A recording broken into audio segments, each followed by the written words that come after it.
Good morning, good afternoon, good evening, and good night, depending on where you are in the world. This is Azil's Gaming.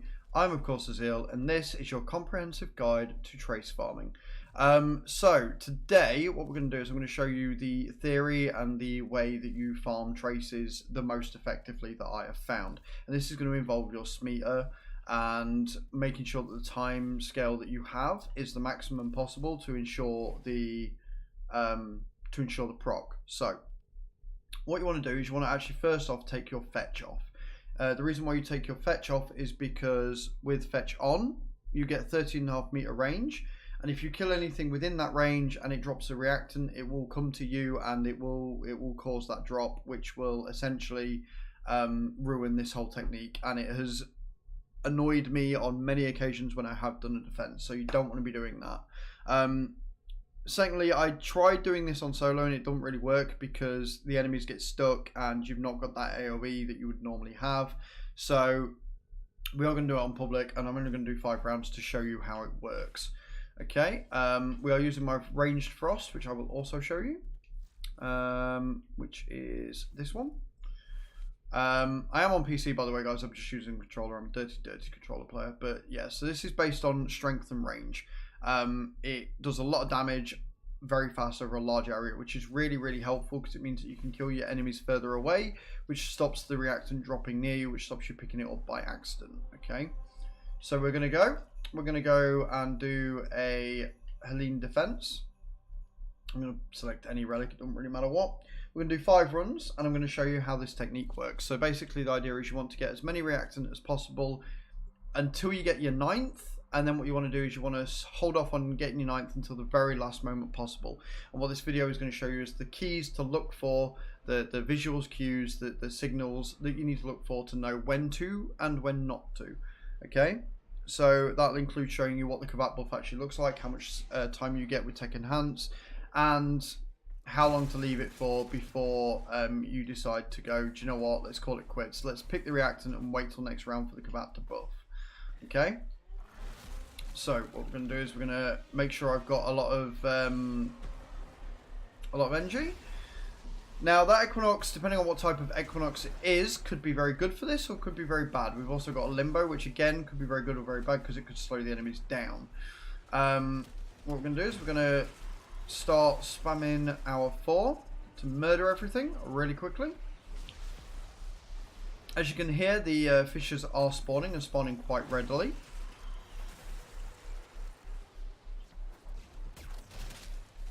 The gun I am using, if you're wondering, is the Arcoplasma.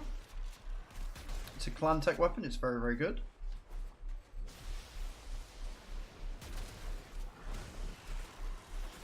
So you want to start murdering people as quick as possible, getting as much traces, as much reactant as you can. Okay, this technique isn't going to work on this wave because we've already got the combat buff. Now, if you look in the top right corner, you'll see that there's a large timer of 140 seconds timing down. Now with the Tech Enhance, you actually get 157 seconds as a base. So what we're going to now do is we're going to rush because I want as many traces as possible. But there's every chance that time will run out before I get the 10 traces, in which case I can still show you how this technique works. Okay?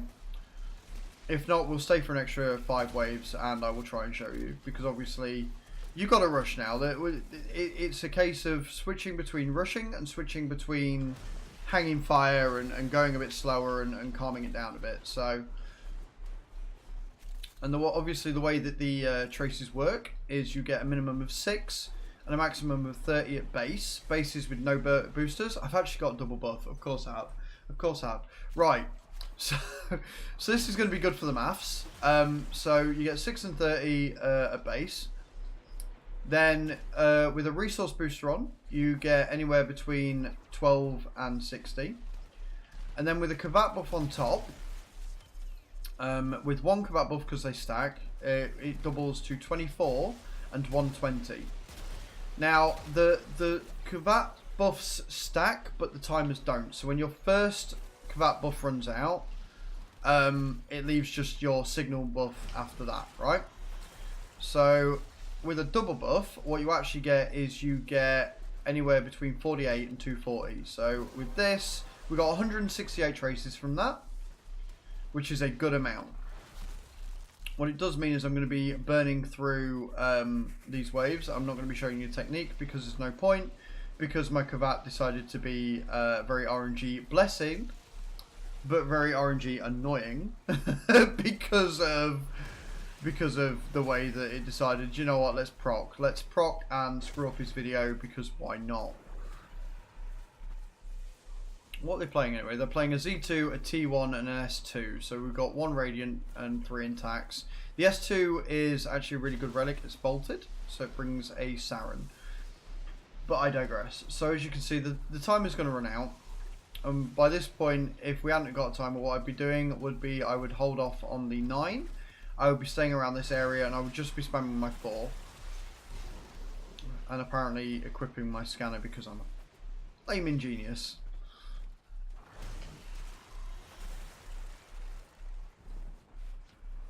As you can see, we're getting through the waves quite quickly. I always say on the defense you want to be going for about a minute a wave, and we are currently at 4 minutes 1, and we're almost at the end of wave 4. So we're a little bit quicker than what we need to as a minimum, which is good. We've got all the reactant is collected. Everybody's just chilling. And the next round, hopefully my Kavat doesn't keep buggering this up for me, so I can show you what to do.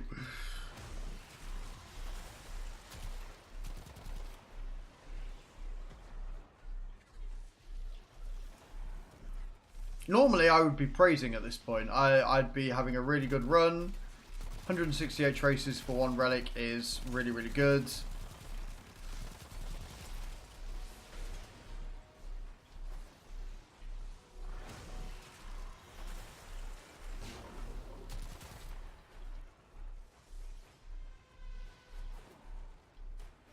We're on wave 5.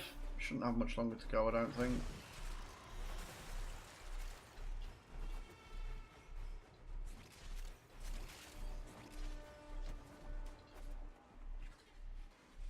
Obviously having to work harder because I don't have fetch equipped. Not having fetch equipped means that I've got to run over everything, but it is vital to this technique. Assuming the Kavat's going to not troll me anymore. Right, okay, so that's all junk, which I'm fine with. I'm actually going to take the Bratton because the Bratton is a silver and a gold, silver and a bronze reward, sorry. So it's worth more ducats than anything else there. So that's why I'm going to take that. And then we're going to continue.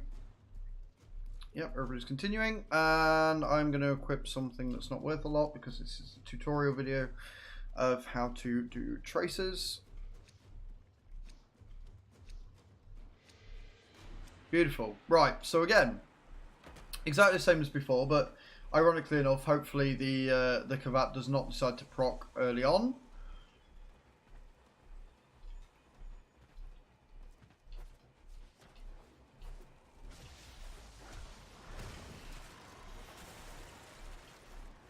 Straight away, we've got a nice reactant early, that's good.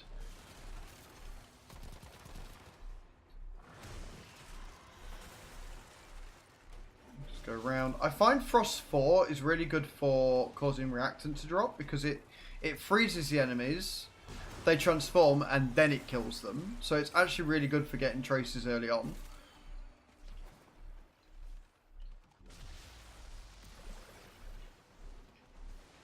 I do burn through a lot of energy pads, and I'm really, really not very good at being economical with them. So there's another 4, 5. Right, this is going to be perfect because I can show you what to do.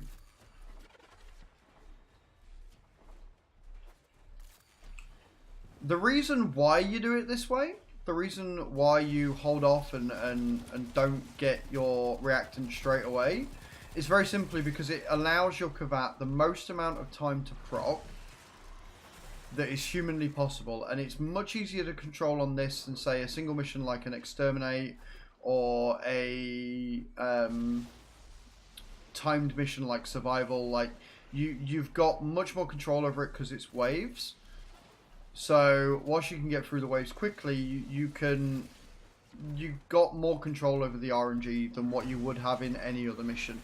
It also works quite well on interceptions, admittedly not as well, But it works very well on Inceptions because you get a timer before the end of the wave.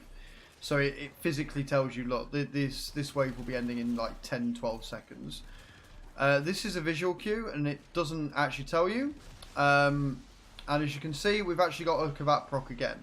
But what I would normally do is I would collect 9, so here, and then I would just wait. But Kavat wants to be a troll, so I've explained how it works, but I can't physically show you, which sucks. But there you go. Any other day with this many Kavat technique drops, I would be jumping for joy. But we actually got 66. What you can do is you can tell on the bottom of the screen where your resources are, and that shows you how many traces you got for that relic round. If you're not sure, if you miss it, what you can do is you can come here, you can go to your vision, and you can see there that I've got 235 traces for 2 rounds or 10 waves. But normally what I'd do is at 9 I would stop here, and I would sit and I would wait for the Kavat to proc.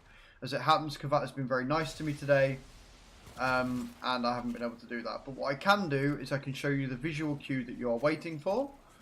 I can show you the indication that, look, you need to get your traces now, even if I'm not physically able to show you how I would do it because Kavat.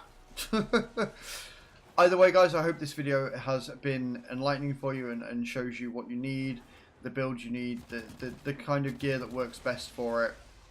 And then, yeah, it's just a case of RNG being on your side. We've actually got an Adraza in the squad as well. Now, Adraza is different to Smeater because it only gives the 1 buff. It is only a critical chance and critical damage buff, I think. It is less than the Smeaters, but it is more often, and it actually affects the entire squad. So Smeater is personal gains only, but an Adraza literally affects everybody in the squad, which is really kind of cool. So we're on wave 9 now.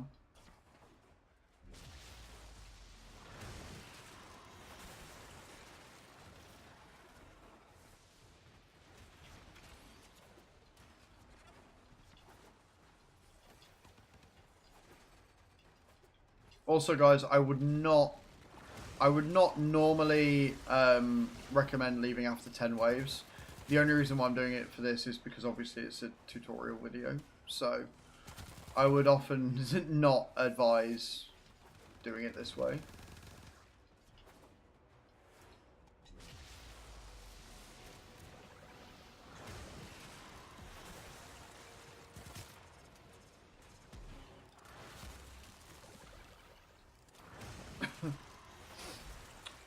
So we're just going to burn through the waves as quick as possible.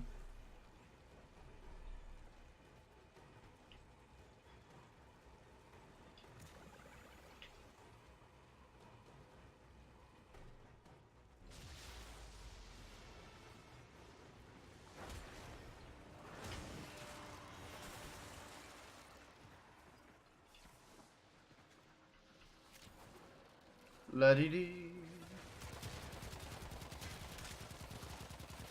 Murdering everything as quick as possible. Finally on round 10.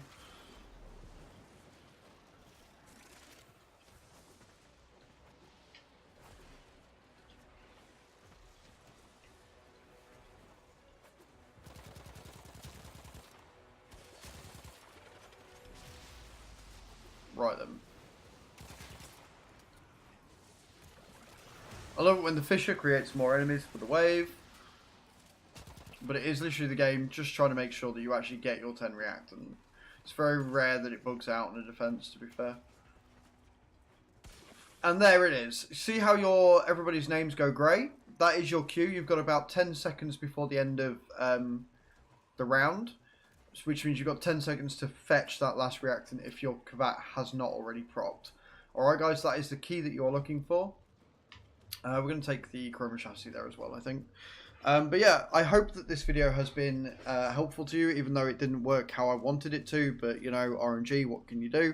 And I hope that this gives you an idea of how best to search for traces and farm traces, and how beneficial it can actually be to have a Kavat with the right loadout to get you as many traces as possible, which means you can radiant or refine more relics, and as a result get a better efficiency out of your relics. Thank you very much for watching. I will see you all next time. Ciao ciao.